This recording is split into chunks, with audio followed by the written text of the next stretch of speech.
ఆస్తి కోసం కన్నతల్లిని, సొంత చెల్లిని తరిమేసిన వ్యక్తికి మహిళల త్యాగాలు, గొప్పతనం తెలియవు అని మహిళల గౌరవాన్ని కించపరిచే విధంగా తన సొంత మీడియా సాక్షి పత్రికల్లో ప్రచురించేస్తున్న జగన్ రెడ్డి భారతీయులు మహిళల త్యాగాలను, గొప్పతనాన్ని ఎప్పటికీ తెలుసుకోలేరని కాకినాడ సిటీ తెలుగుదేశం మహిళా నాయకురాలు కొల్లు కుమారి, పిర్ల లక్ష్మీ ప్రసన్న, దేవు జయలక్ష్మి, పలివెల లక్ష్మి పేర్కొన్నారు. ఆదివారం కాకినాడ సిటీ నియోజకవర్గ తెలుగు మహిళలు ఆధ్వర్యంలో తెలుగుదేశం పార్టీ కార్యాలయం నుంచి ర్యాలీగా వచ్చి 3 టౌన్ పోలీస్ స్టేషన్ వద్ద నిరసన కార్యక్రమం చేపట్టారు.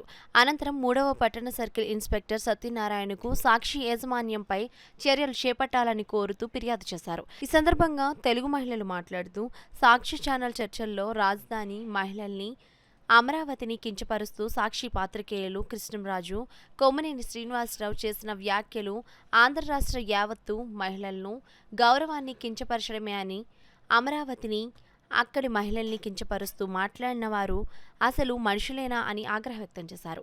మహిళల్ని ఘోరంగా అవమానించడం జగన్ సహా వైకాపా నేతల పైశాచిక ఆనందానికి పరాకాష్ట అని మండిపడ్డారు. మహిళల్ని అవమానపరుస్తూ ప్రచురిస్తున్న వ్యాఖ్యలు క్షమించరానివని, ఇటువంటి కుట్ర రాజకీయాలకు పాల్పడిన నేరానికి జగన్ రెడ్డి, ఆయన సతీమణి భారతీరెడ్డి మహిళా లోకానికి బేషరతుగా క్షమాపణలు చెప్పాలని, కృష్ణంరాజు, కొమ్మునేని లాంటి ఉన్మాదులపై తక్షణమే చర్యలు తీసుకోవాలని డిమాండ్ చేశారు.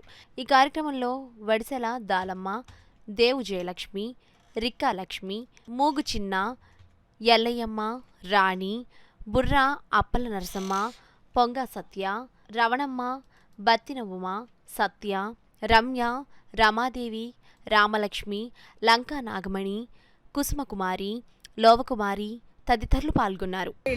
కాకపోతే అది చాలా తప్పు. ఎంతసేపు కూడా జగన్మోహన్ రెడ్డి, భారతిరెడ్డి కూడా అమరావతి నాశనం చేయాలన్న ఒక దృఢ సంకల్పంతో ఉండి అమరావతిని ఎలా పాడు చేయాలి. ఇప్పుడు చంద్రబాబు నాయుడు పెద్ద పెద్ద కంపెనీలను తీసుకొచ్చి అమరావతిని మళ్ళీ డెవలప్ చేస్తున్నాడు. మేము 5 ఏళ్ళు నాశనం చేసాం, కాకపోతే ఇది అడ్డుకోవాలి అలాగన్న ఉద్దేశంతో, దురుద్దేశంతో చేసిన ఈ డిబేట్. అందువల్ల భారతిరెడ్డి మళ్ళీ దాని కండిషన్గా వాళ్ళిద్దరూ మాట్లాడింది, వాళ్ళు వ్యక్తిగతంగా మాట్లాడారు. కాకపోతే నాకు సంబంధం లేదని చెప్తున్నాడు. వ్యక్తిగతంగా మాట్లాడితే బయట మాట్లాడుకోమని చెప్పాలి. ఆవిడ ఛానల్లో మాట్లాడిందంటే ఆవిడ ఛానల్లో ఎవరు చేసినా అది ఆవిడ సొంతమే. అందుకని ఈ రాష్ట్ర మహిళలందరికీ కూడా భారతిరెడ్డి గారు క్షమాపణ చెప్పాలి. బహిరంగ క్షమాపణ చంపలేసుకుని ఆవిడ చెప్పాలి. ఆవిడ ఒక ఆడది. అంతవరకు కూడా సాక్షి పేపరు, సాక్షి ఛానల్ హోదాలో ఉన్నప్పుడు కూడా అదే మాట్లాడారు, హోదాలో లేనప్పుడు అదే మాట్లాడుతున్నారు. మహిళలు చాలా కించపరిచి మాట్లాడారు. మీరు క్షమాపణ అనేది చెప్పకపోతే మళ్ళీ మేము చాలా గట్టిగా రాష్ట్రంలో మహిళలు అందరం కలిపి ఉద్యమం మామూలుగా ఉండదు. మరి ఈసారి మిమ్మల్ని రోడ్డు మీదకి ఇచ్చేటట్టు ఉండదు. మహిళలు అంటే అంత లోకుగా ఉందా?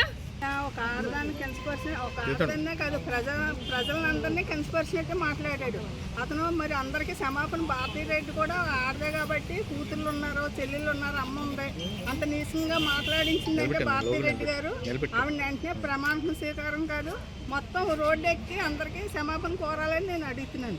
వాళ్ళు చేసే పాదయాత్రని కూడా ఎంత దారుణంగా మీరు అడ్డుకుని వాళ్ళని ఎంత హింసించారు. మహిళలను కూడా చూడకుండా అంత బాధలు పెట్టారు. అయినా సరే ఈ రోజు చంద్రబాబు నాయుడు గారు వచ్చిన తర్వాత వాళ్ళు చాలా ఆనందంగా ఉన్నారు.